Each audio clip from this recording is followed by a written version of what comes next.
Good evening. We're in Studio 6D today, and it's my pleasure and honor to be speaking with the man of the hour, Mr. John J. Jeckovich. How are you doing today? Very good, thank you. You're looking quite well. You're looking chipper. Yeah. I like your new sweater. And Mr. Jeckovich was from Company H, the 2nd Battalion of the 291st Regiment of the 75th Infantry Division of the U.S. Army during World War II.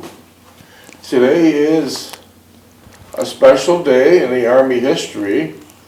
On this day in history, June 14th, 1775, 250 long years ago, the Continental Army was established by the Second Continental Congress, marking and making the birth of the USA Army. There it is. Yeah.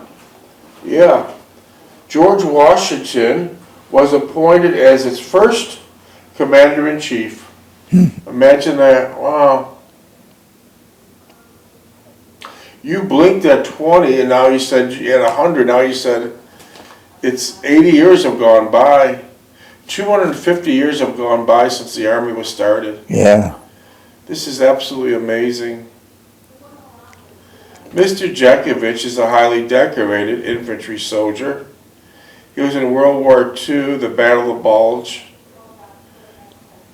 He left with his life, but he had many injuries. He was shot in the shoulder by a sniper, beat up, stabbed, Lost a hip. lost a hip, bombed, still has shrapnel in his body, trench foot, and frostbite. You still suffer from frostbite right now. Hailey, right? Well, Mr. Jeckovich went in the Army during the World War II as a teenager, right? 19. Yeah, 19. 33. Yes, 33 is the code the Army uses for teenagers. And believe it or not, teenagers are the best fighter. They have the most stamina. So when Mr. Jeckovich left the Army during World War II, the war was won, and he received many medals. He received the Bronze Star Medal, the Purple Heart Medal, the Army Good Conduct Medal, American Campaign Medal, European, African, Middle Eastern Campaign Medal with 3 Bronze Stars, the World War II Victory Medal, Army of Occupation Medal with Germany clasp, Combat Infantry Badge, Sharpshooter Badge with carbine, pistol, and machine gun bars, Marksman Badge and rifle bar, Honorable Service lapel button from World War II. That's a lot of medals for a teenager to win or be achieved by receiving. When Mr. Jeckovich entered World War II as a teenager, he was affectionately called the Diaper Division. Yeah. Why? Well, they're sweet. They're young. Young kids. And I say the word affectionately, because it is affectionately called the Diaper Division. And after Mr. Jeckovich was in the Battle of Bulge and held Bastogne for 4 long days where they couldn't get air support. And they got stuck there. They were at the wrong place at the wrong time. This was Hitler's last-ditch effort to go through the Ardennes Forest, which is a very cluttered forest. It's a very, very cluttered forest where the trees are close. Made it impossible for even their tanks to get through. But they were caught off guard in Bastogne. And their orders were to what? Hold it. It's very important you don't lose Bastogne, even though the Nazis had over 600,000 around it. The Nazis had 6,000 tanks, and these guys were just caught off guard. Wrong place, wrong time. Wrong place, wrong time. They couldn't get air support, bad weather. They couldn't get supplies, they couldn't get ammunition. They couldn't get paratroopers, they needed thousands and thousands and thousands of paratroopers to help. They couldn't get air support, they couldn't get anything because the weather was so bad for 4 days. But they said what? Hold it, right, Mr. Jeckovich? Hold it. Hold it, yeah. So, very high casualties, as high as 97%. The weather cleared up. On the 4th day, all hell broke loose. The Americans' army came through with paratrooper supplies. Anything you could imagine came. And an interesting backstory to that, General Patton wrote a prayer 4 days prior. It was like on a postcard size prayer. Mr. Jeckovich still has one. And that was distributed to all these 250,000 Army fighters in the area. Handed out. On the 4th day, his prayer was answered. The skies cleared. So Patton was ready to fight. He was praying for clear skies so he could win victory. One victory after another, after another, after another. And Patton's prayer was answered. General Patton's prayer was answered. And so the Nazis at this time were kicked all the way back to Germany. And then shortly thereafter, Adolf Hitler committed suicide.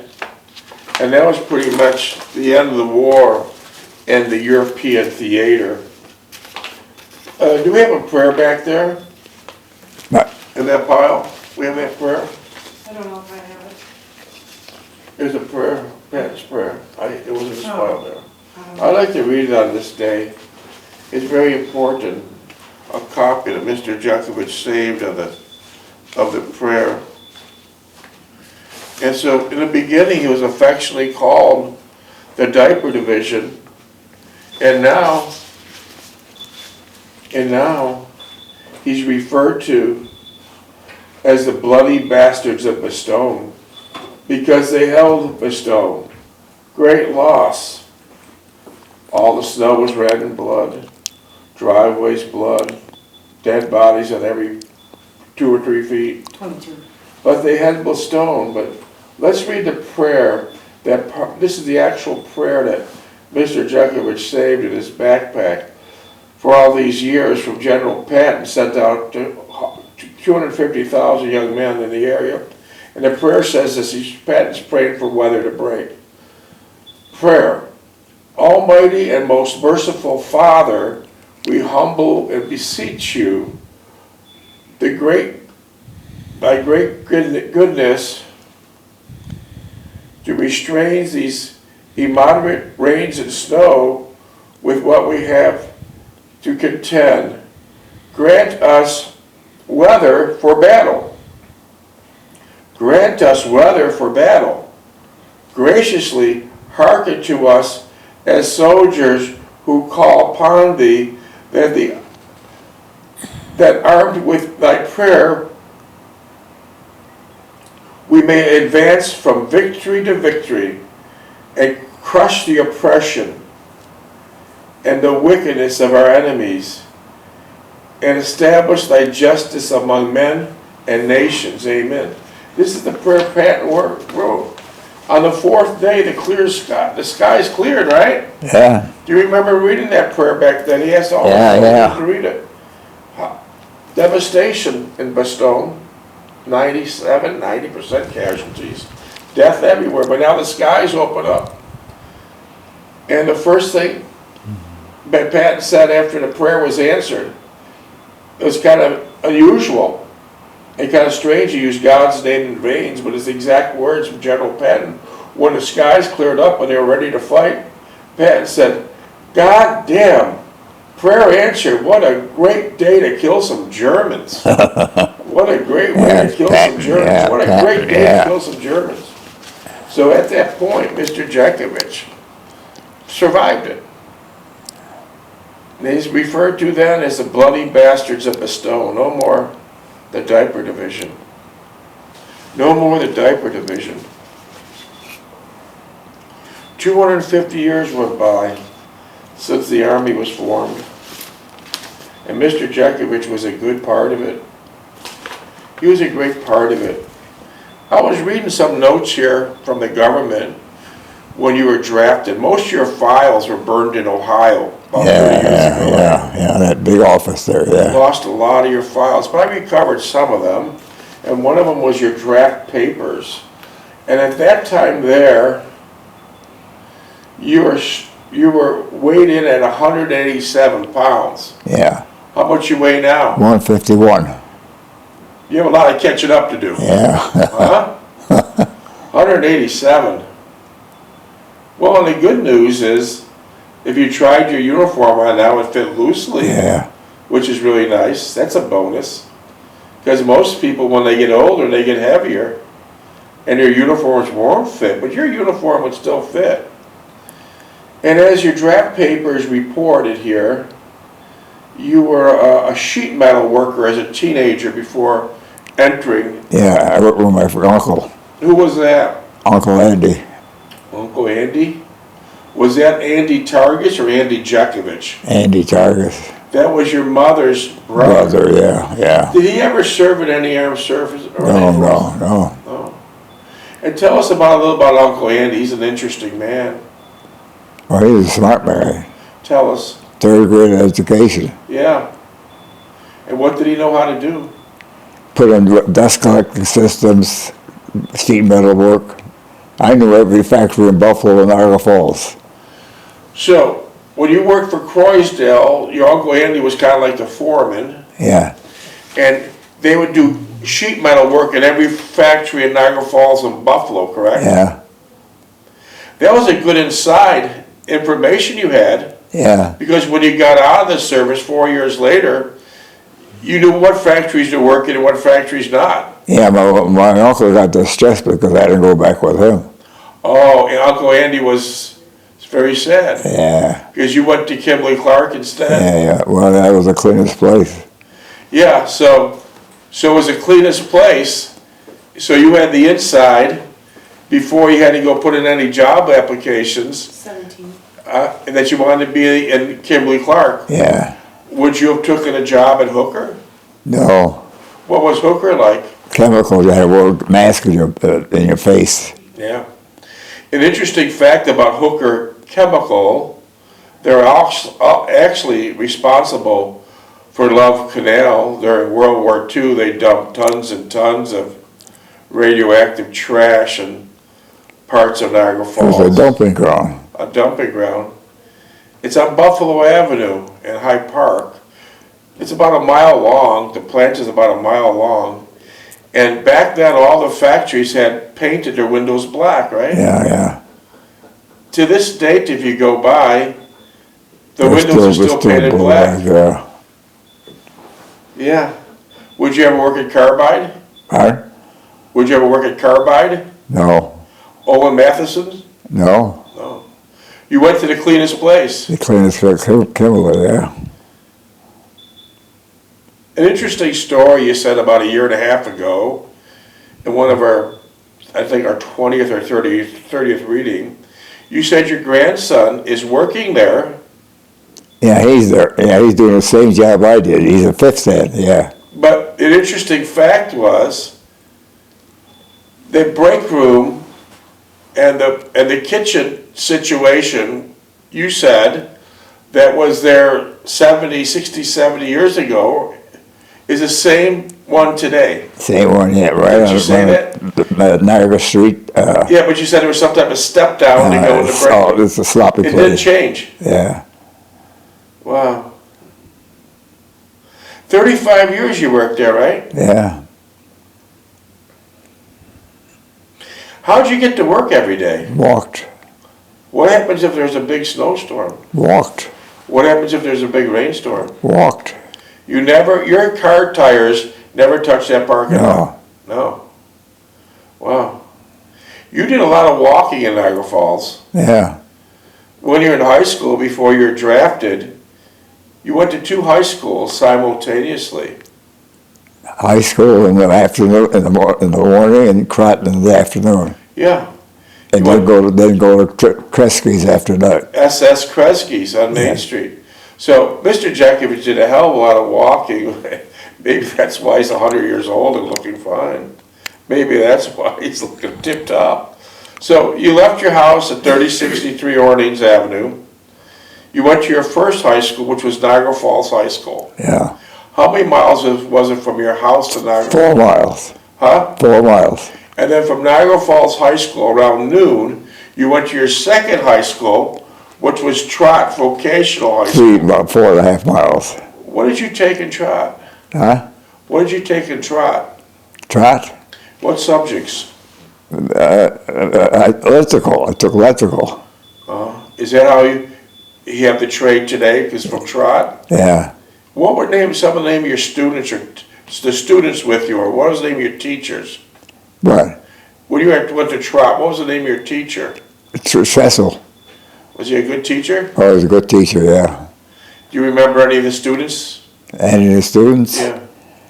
I got them, but I forgot them though, yeah. Were they all good people? Yeah. That was about 100% male, right?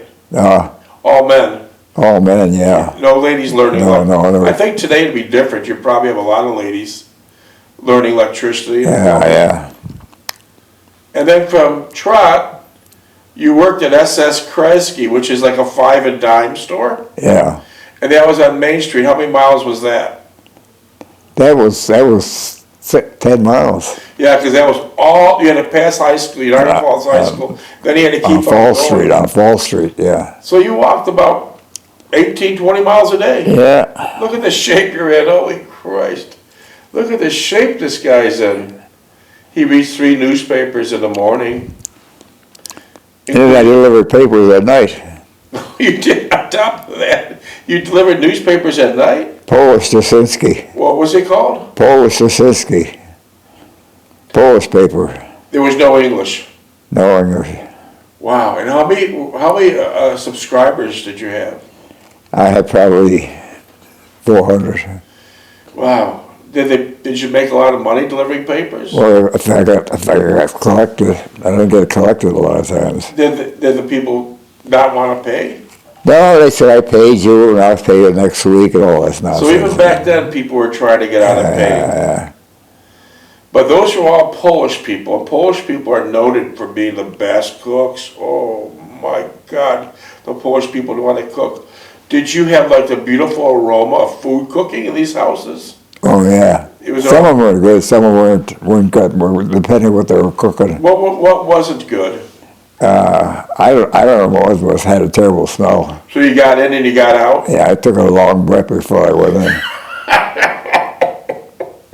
So you knew the houses that did the cooking, you didn't like the odor of. Yeah. And they were on the second floor too. Oh, wow. Wow. Did your mother subscribe to the paper? Yeah. Did she read the whole paper? Oh, just obituary. Just the obituaries? Yeah. Wow. Yeah. It's an interesting fact, your father, who's a legal immigrant from Russia, they worked 3 different jobs to support his family. He died as a young man at 43, spinning cement. Instead of like we have machines today that spin cement, he was making his own cement. Very strenuous. That was his 3rd job of the day. And he died of a heart attack at 43, trying to give Mr. Jeckovich and his kids a better life. But your mother read the obituaries, but an interesting note, I could go back about a year ago of one of your readings and the information you provided us. When your father was buried, it said Marion Jeckovich on the headstone, and they also list the wife, Anna Target Jeckovich, and her birth date was on that headstone of 1899. And what did your mother do? Put a tape over it. That lady is something else. Yeah. So when she visited her husband at the cemetery, and her birthday was 1899, she took a big piece of masking tape 10 minutes. and covered the ear. Yeah. What a beautiful lady. What a beautiful lady. That's what this book is all about. It's titled, Their Mother's Sons. When his father passed away at 43 years old, Mr. Jeckovich was about 11 and 12, and he had the full responsibility of caring for his mother until she died at her age of 89. He made many sacrifices, but one of the sacrifices we'll mention today, because it is the 250th anniversary of the Army, we'll mention this today, is that his two brothers enlisted, right? Yeah. Coast Guard and the other one worked for teaching recruits how to ride jeeps. The point I'm trying to make is his two other brothers enlisted, and one of them got a beautiful job by staying in the United States, never going to frontline, never going to combat, and he was teaching young recruits how to drive jeeps. Did your brother have some special driving talents? No, I hit a fire hydrant one time. So if you hit the fire hydrant and if you enlist, you can teach young recruits how to drive jeeps. Yeah. Now, the story is getting to this. Mr. Jeckovich did not enlist. He waited till he got drafted, which would delay his time going into service. Why did you wait? Well, I tried to help my mother. My mother was alone. I felt I had to be responsible for her. So if you waited to get drafted,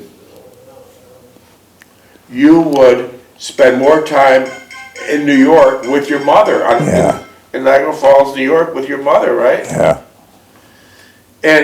But here's the trade-off, guys. If you enlist, you might get a really cushy job, like his brothers did. But when you get drafted, your Uncle Sam's ass, he's going to send you to front line. When I was 33, I was combat age. Yeah, but so were your brothers. They're going to send you to front line infantry right in the battle. That's what they did. I mentioned all his wounds and shrapnel still in his body. They sent him there. So Mr. Jeckovich sacrificed a decent position in the Army by waiting to be drafted, and now he's frontline infantry with many injuries and not a very nice lifestyle. How long were you outside in the winter? I never stayed in a house. Never stayed in the house. No. Never stayed in the house. So you had it pretty rough during that war, right? Oh yeah, it was the coldest winter it was. It was the coldest winter of record. And the snow. Coldest winter of record. Coldest winter of record. Did you have the proper clothes? Huh? Did you have the proper? No, after a while we got them. After a while we got them, yeah. It's all rear echelon. So the rear echelon was doing typing. Well, they get the stuff, but they shortchange it. You keep it there, and then they forget us. So the guys who are doing all the work got the garbage, Yeah, and the guys in the back got the best. yeah, And they were never on front line. yeah. So here we go. That's the story. Heavy duty combat infantry. If it wasn't for men like this, we'd probably be speaking German now. Seriously. Mr. Jeckovich was part of the most selfless and courageous operation in the history of human mankind. It's a fact. World War II. Mr. Jeckovich and thousands and millions of young boys left their homes to help out complete strangers with whom they had nothing in common. You had nothing in common. No. You just went. They told you to go and you went. Yeah. 5.5 minutes. So the big question is here, how can we ever be worthy of their legacy? How could we ever be worthy of their legacy? That's a tough one. How could we ever be worthy of their legacy? This is the greatest generation of all times. How can we be worthy of their legacy? Mr. Jeckovich and others liberated France, right? Yeah. The Nazis occupied that for 4 long years. Yeah. Mr. Jeckovich and others kicked the Nazis' asses out of France, and otherwise, you know, France, they would be speaking German too. Yeah. And it was estimated that the Nazis would take 3 or 4 months to occupy France. They did it in weeks. They did it in absolute weeks. It's amazing. 4.5. Huh? 4.5. They did it in absolute weeks. And UK is so happy and proud of the United States Army. They thank us. They thank Mr. Jeckovich and his crew every day. Every day, because if it wasn't for the U.S. Army, UK would be speaking either Japanese or frickin' German. Yeah. Let's face the facts. How can we be worthy of their legacy? The greatest generation of all mankind. It's just amazing. During World War II, there were 16,400,000 young men and women who participated in World War II. 16,400,000 young United States men and women who gladly participated. Some of the boys wanted to get into the war, very patriotic. They were 15, 16, and they lied about their age, right? Yeah. They wanted to help our country. Very patriotic group. Yeah. Now, we're down to less than 5,000 World War II frontline infantry combat men like Mr. Jeckovich. We're down to less than 5,000. Most of the guys are in their early hundreds. Most of the guys in their early hundreds. And we're losing them at a rate of 150 a day. So if you have any questions for Mr. John J. Jeckovich, text him at 407-366-0000. Text this greatest generation alive still at 407-366-0000. When the war was finally over, I'm looking at some financial documents here. This one is signed by Colonel J. Harris. He said they want to issue you a mustering out pay. $300. Yeah, a mustering out pay, if you don't know, is like the money to get your life back and civilian life back in order. That was $100 a month. Ah, you have a damn good memory. I don't know how the hell you do it.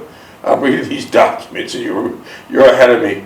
So Colonel J. Harris said, issue Mr. John J. Jeckovich a mustering out pay so he get his civilian life back in order.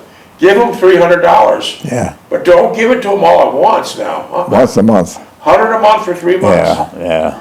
And then they were so generous, at the end of World War II, Colonel J. Harris said, give Mr. Jeckovich $21.95.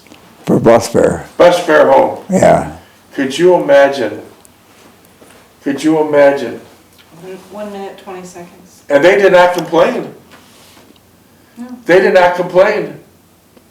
They accepted it as their duty. Such a patriotic generation, it's unbelievable. How can we ever be worthy of their legacy? How? Would someone text me and tell me? I don't know. Text me. How can we be worthy of this man's legacy? How can we be worthy of the World War II fighters' legacy? Text me. I don't know. I just don't know. They're forgotten. I don't know. Maybe so. Yeah, they're forgotten, yeah.